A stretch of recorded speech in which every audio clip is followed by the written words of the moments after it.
So what is up, guys? Nick here, helping you to master your technology. iPhone 10 versus iPhone 13 Pro speed test. Let's begin with a boot up in 3, 2, 1 and see which one can get there first. Now, we are looking at the iPhone 10 from way back in 2017. We do have the 2021 iPhone 13 Pro.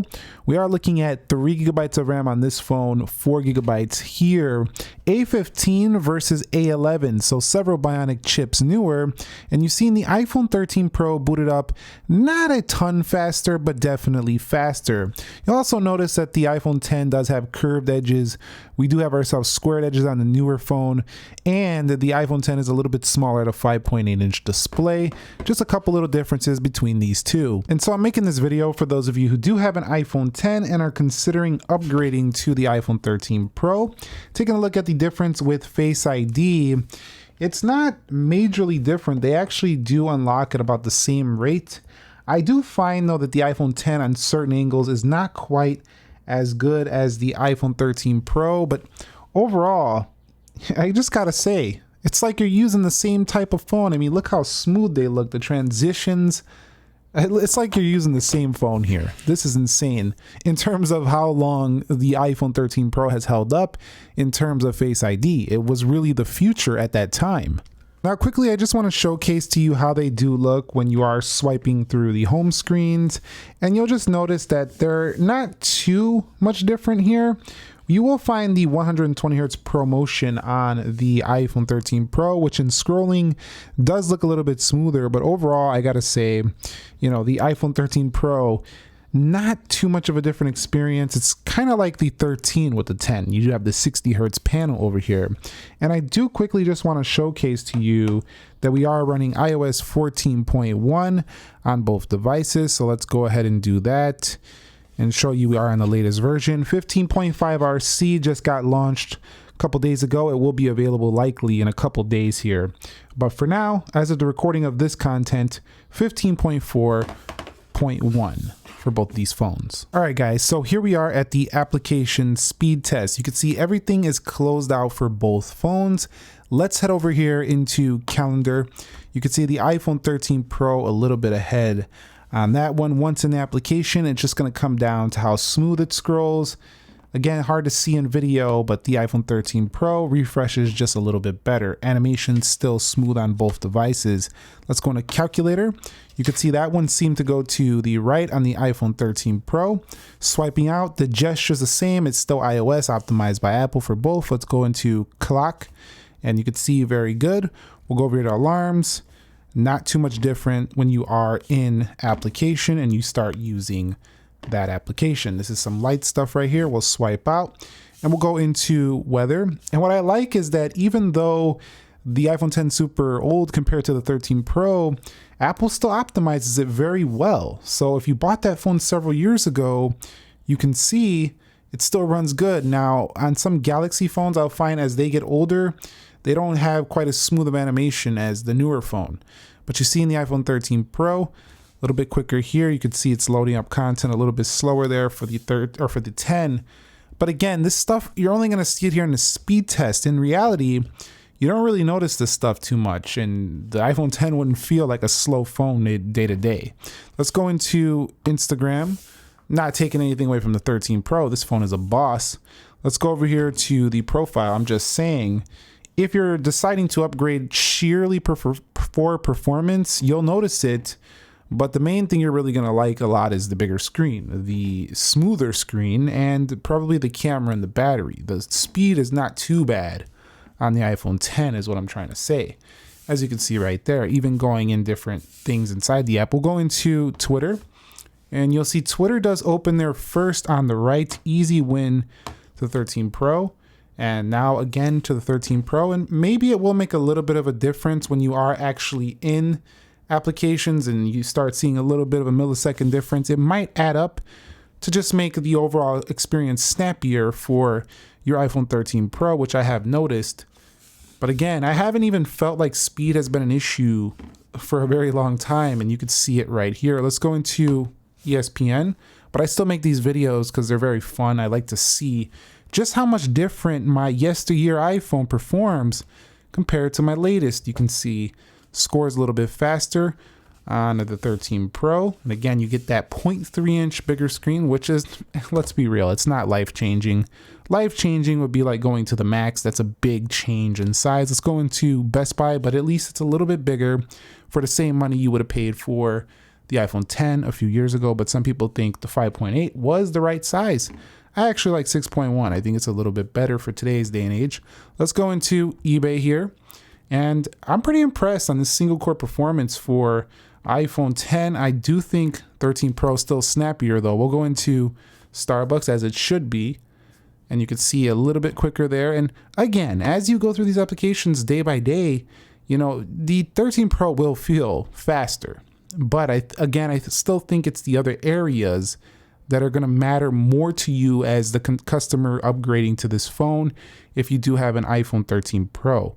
So looks like the 13 Pro loading up the game a lot faster here on PUBG. And we have these pop-ups, but we're getting them here for the iPhone 10, but we're way ahead on the iPhone 13 Pro. And you can see we're now in the lobby. So the 10, I'd say a little bit behind, 20 seconds or so, maybe 10 or 15, that could be off. But it's a little bit behind when it comes to these games. I also found that one thing that is very different between the 10 and the iPhone 13 Pro in gaming is the thermal management. The heat is pretty warm on the iPhone 10 versus the iPhone 13 Pro, showing it's not quite as efficient anymore. Let's go into Dead Trigger 2. Pretty easy game for both these to load up, but the iPhone 13 Pro takes that one. We can play here on both of them, and you'll see that the iPhone 13 Pro, again, is in the lead. And again, with that better refresh, you're going to notice just a little bit smoother performance. This game's probably not optimized for it, but I still notice just having that smoother screen when you are gaming is more fun.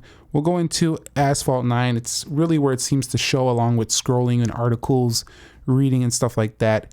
Asphalt 9 does take a little bit more power than, you know, your casual game. So I should expect the iPhone 13 Pro to take a win here over the iPhone 10, but does it have enough in the iPhone 10's tank to keep up with the latest? And it does not. You can see the iPhone 13 Pro several seconds ahead of the iPhone 10. We actually have time to get into the game before we could even get to the home screen on the iPhone 10. So definitely you'll see it there in gaming. This is where your newer CPU will shine.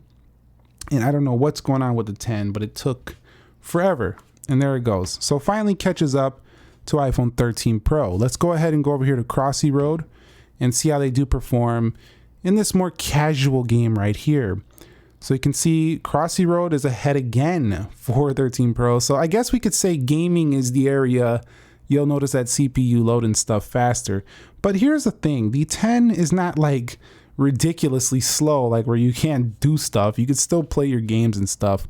We'll go to iMovie here on both, and you can see iMovie was first there on the right. When actually in that clip though, you'll see if I hit edit here, we are going to render it later in this video, but you'll just notice the timeline a little smoother for 13 Pro because at 120 Hertz. Let's go into Geekbench 5 and you can see 13 Pro again. And let's wrap it up here. 3D Mark, 13 Pro again. So 13 Pro, as you would expect, won it out. But what'd you think of the overall comparison here? I feel like the iPhone 10 held its own for being the age it is.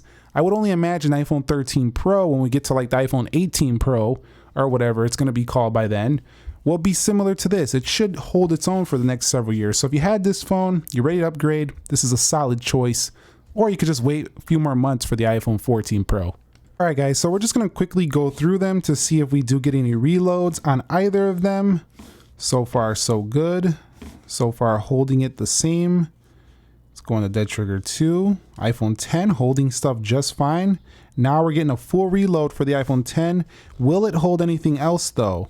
It had Starbucks, had eBay. Best Buy did about the same thing on both. We'll go into Groupon. So 3 gigs of RAM on the left. I'm noticing the animation a little bit slower there for iPhone 10 on the reloads. We'll go into App Store. Weather, about the same on both. We got clock, calculator. Pretty impressive here for the iPhone 10. The animation a little slower on the reload, and we did get a reload for PUBG, so stuff that's a little heavier, it's gonna reload. But man, 15.4 performs very well here for the iPhone 10 by comparison to the iPhone 13 Pro, which is better. It's faster, it's smoother, and it has more RAM, so you would expect that. But I think even if this had 4 gigs of RAM, it probably would have did a little bit better here. All right, so we're here in iMovie again. You can see timelines smooth on both. iMovie is a very well optimized for Apple device applications, so you can render them out on both here. We'll hit done. I'm gonna go ahead and click this. Let's hit save video for both of them and see which one can do this export a little bit faster.